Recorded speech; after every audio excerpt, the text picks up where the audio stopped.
City India news Telugu. Welcome to city India news. Mahabubnagar జిల్లా కాంగ్రెస్ కార్యాలయంలో Krishna river management కు ప్రాజెక్టుల అప్పగింతపై బీఆర్ఎస్ పార్టీ కేసీఆర్ చేస్తున్న దుష్ప్రచారాన్ని ఖండిస్తూ టీపీసీసీ అధికార ప్రతినిధి గాల్ రెడ్డి, హర్షవర్ధన్ రెడ్డి తదితర కాంగ్రెస్ నాయకులతో కలిసి విలేకరుల సమావేశం నిర్వహించిన మహబూబ్ నగర్ జిల్లా కాంగ్రెస్ అధ్యక్షులు దేవరకద్ర ఎమ్మెల్యే జి మసూదన్ రెడ్డి. ఈ సందర్భంగా ఎమ్మెల్యే మాట్లాడుతూ కమిషన్లకు కక్కుర్తిపడి కేసీఆర్ నీటి వాటాల్లో రాష్ట్ర ప్రజలకు తీవ్ర అన్యాయం చేశారని అన్నారు. కృష్ణా బోర్డుకు తాము ప్రాజెక్టులను అప్పగించలేదని పేర్కొన్నారు. కాళేశ్వరం మిషన్ భగీరథ విద్యుత్ రంగంలో బీఆర్ఎస్ పార్టీ చేసిన దోపిడీ బయటపడుతుండటంతో దోపిడీని పక్కదారి పట్టించేందుకు బీఆర్ఎస్ పార్టీ కాంగ్రెస్ పార్టీపై విష ప్రచారం చేస్తుందని ఆగ్రహం వ్యక్తం చేశారు. కృష్ణా రివర్ మేనేజ్మెంట్ బోర్డుకు ప్రాజెక్టులు ఇవ్వడానికి తాము ఒప్పుకోలేదన్నారు. తెలంగాణకు నీటి కేటాయింపుల్లో మోసం చేసింది బీఆర్ఎస్ పార్టీని అని, కేఆర్ఎంబీకి ప్రాజెక్టులు ఇచ్చేందుకు అంగీకరించింది కూడా బీఆర్ఎస్ పార్టీని అని తెలిపారు. ఉమ్మడి ఏపీలో 60 ఏళ్లు కృష్ణా జిల్లాలో తెలంగాణకు జరిగిన అన్యాయం కన్నా 10 ఏళ్లు కేసీఆర్ పాలనలోనే ఎక్కువ అన్యాయం జరిగిందని గణాంకాలతో సహా వివరించారు.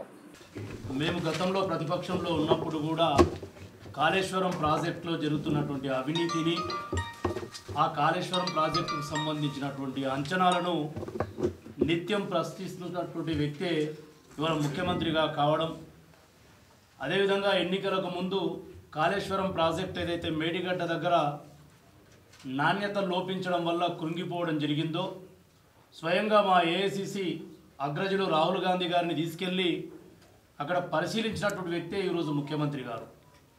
మరి తెలంగాణ ప్రజల సొమ్ము వేల కోట్ల రూపాయల అవినీతికి నిలయంగా మారినందువల్లే ఇది జరిగిందని ఆ రోజు మాట్లాడిన వ్యక్తిగా, బాధ్యత గల తెలంగాణ ప్రజలు ఎన్నుకున్న ముఖ్యమంత్రిగా ఇవాళ జ్యుడిషియల్ ఎంక్వైరీకి కాళేశ్వరం ప్రాజెక్టును అప్పగించడం జరిగింది.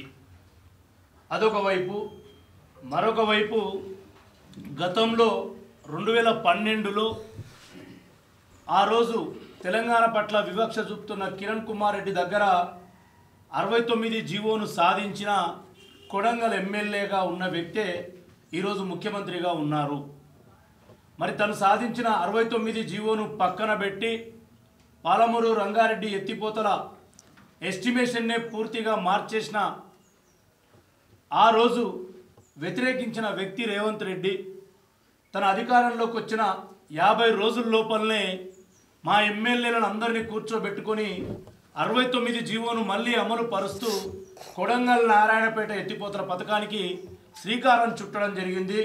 బహుశా ఈ వారం లోపల అధికారిక అనుమతులు కూడా రాబోతున్నాయి. మరి ఈ రెండూ తెలుసుకున్న కేసీఆర్ అయితేనేమి, నిన్న నారాయణపేటలో టీఆర్ఎస్ మాజీ ఎమ్మెల్యేలు ఒక సమావేశం ఏర్పాటు చేసి ఇవాళ మొత్తం కూడా కాంగ్రెస్ ప్రభుత్వం పైన విషం కక్కుతున్నారు. మేము ఈ విలేకరుల సమావేశం ద్వారా ఒకటే ప్రశ్నిస్తున్నాం. కోవిడ్ సమయంలో 2020 మే 5వ తారీఖున 203 అనే ఒక జీవో ఇస్తూ అప్పటిదాకా ఉన్నటువంటి నీటి చోరీని లీగలైజ్ చేస్తూ రోజుకు 80,000 క్యూసెక్కుల నీరును జగన్మోహన్ రెడ్డి గారు తరలించేటప్పుడు, అంటే ఆల్మోస్ట్ 8 టీఎంసీలు ప్రతిరోజు. ఏదైతే కాళేశ్వరం గురించి గొప్పగా చెప్పుకుంటున్నారో, కాళేశ్వరం కంటే 8 ఇంతల నీటిని ఎక్కువ చోరీ చేస్తుంటే కూడా కల్వకుంట్ల చంద్రశేఖరరావు గారు ఒక్క మాట మాట్లాడలేదు. అనేక సార్లు అఫెక్స్ కౌన్సిల్ మీటింగులు జరిగినాయి. మీకు బాగా గుర్తుంటుంది, 2020 ఆగస్టు 5న సిడబ్ల్యూసి ఒక అఫెక్స్ కౌన్సిల్ మీటింగ్ ఏర్పాటు చేసింది. దానికి కేసీఆర్ గారు రాను అని ఒక సాకు చెప్పిండు, సెక్రటరేట్కు పూజ చేయాలని. పూజ చేయలే ఆగస్టు 5, 2020 రోజు. దాన్ని మళ్ళీ ఈయన కోసం 19 ఆగస్టు 2020 రోజు దాదాపు 27,000 కోట్ల రూపాయలు ఖర్చు చేసి ఇప్పటి వరకు ఒక్క ఎకరాకు నీళ్ళు ఇయ్యలే. అంగు ఆరుబాటాలతో గత ఎలక్షన్ల ముందు మోటార్లు ఆన్ చేస్తున్నాము, రేపు ఎల్లుండే పాలమూరు మొత్తానికి నీళ్ళు వస్తే ఆ నీళ్ళు తీసుకుపోయి గుళ్ళల్లో చల్లుకోండి అని చెప్తివి. ఈరోజు మేము ఎంక్వైరీ చేసి మేము మొత్తము రివ్యూ చేస్తుంటే అన్నీ బయటకు వస్తున్నాయి. ఎక్కడ కూడా ఇంకా పనులన్నీ పెండింగే ఉన్నాయి, ఏడ పూర్తి కాలే. 27,000 కోట్లు ఈరోజు పాలమూరు రంగారెడ్డి పేద మీద ఖర్చు చేస్తే ఒక్క ఎకరాకు కూడా నీళ్ళు వస్తలేవు. నువ్వు చేసిన నిర్వాహకం.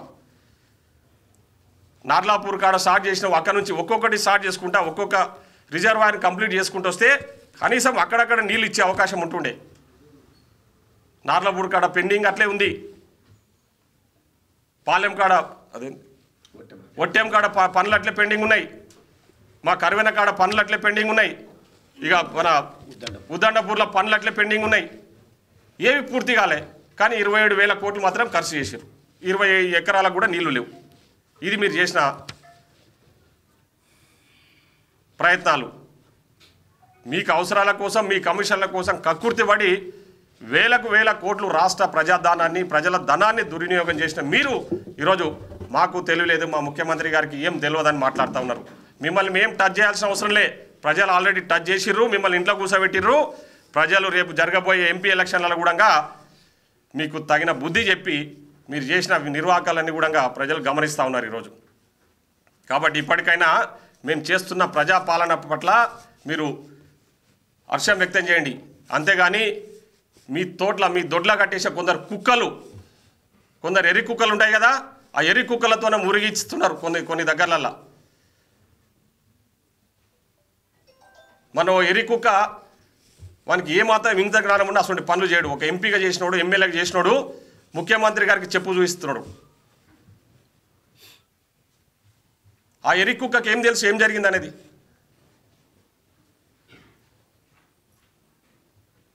ఇంత దోపిడీ, ఇంత అవినీతి చేసేసి దాన్ని కప్పిపుచ్చుకొని మళ్ళా ఆయన చెప్పు చూపిస్తున్నాడు ముఖ్యమంత్రి గారి పట్ల. బిడ్డ బట్టలు ఇడదీసి ఇరగదీస్తారు, గల్లీలారు ఉరికించి కొడతారు. ఏమనుకుంటున్నావు? మేము కన్నెర చేస్తే మేము ఇంకా ప్రజలకు సమయంగా ఉండండి అని చెప్తా ఉన్నాం. ఇంకోసారి మా ముఖ్యమంత్రి గారి పట్ల కానీ మా మంత్రుల పట్ల ఎవరైనా అనుచిత వ్యాఖ్యలు చేసినా, ఇట్లాంటి తప్పుడు పనులు చేసినా మా కార్యకర్తలు మిమ్మల్ని బట్టలు ఊడదీసి కొడతారు. జాగ్రత్త. మీ జాతకాలన్నీ కూడా రేపు అసెంబ్లీలో కూడా బయట పెట్టబోతా ఉన్నాం. మేము మొత్తం పేపర్లలో సహా విత్ అంకెలతో సహా బయట పెట్టి మీకు దీని మీద ఆన్సర్ ఇవ్వండి, దీని మీద సమాధానం చెప్పండి అని చెప్తున్నాం. మీరు బుకాయిస్తున్నారు. మేమేం చేయలేదు, ఇప్పుడు వీళ్ళు వచ్చినాక 2 నెలలు అన్నీ చేసేస్తున్నారు, అంత మోసం చేస్తున్నారని. చూస్తలేరా? మేము ప్రతిరోజు మేము చేసే పని ప్రజలకు తెలుస్తుంది. గతంలో ఏ శాఖకు ఏ మంత్రి ఉండే ఇవన్నీ తెలియదు. ఆ శాఖ మంత్రికి ఆ శాఖ ఏం శాఖకు ఉన్నాడో కూడా తెలియదు నీ మంత్రివర్గంలో.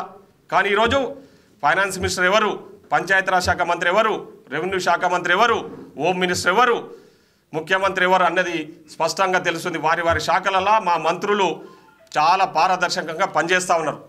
అవన్నీ తట్టుకోలేక కాంగ్రెస్ వాళ్ళకి తెలియలేదు. కాబట్టి మనం మళ్ళీ ఒక ఉద్యమం చేద్దామంటే ఏందా నువ్వు చేసిన ఉద్యమాలు? ఇప్పటికే దోసుకున్న దాచిపెట్టుకొని ప్రజలందరూ కూడా గమనిస్తూ ఉన్నారు. రేపు ఎన్నికలలో, రేపు జరగబోయే ఎంపీ ఎన్నికలలో కేసీఆర్ గారు మీకు, మీ కుటుంబానికి, మీ తరపున నిలబడే వాళ్ళకి ఏ విధంగా బుద్ధి చెప్పాలో తయారుగా ఉన్నారు.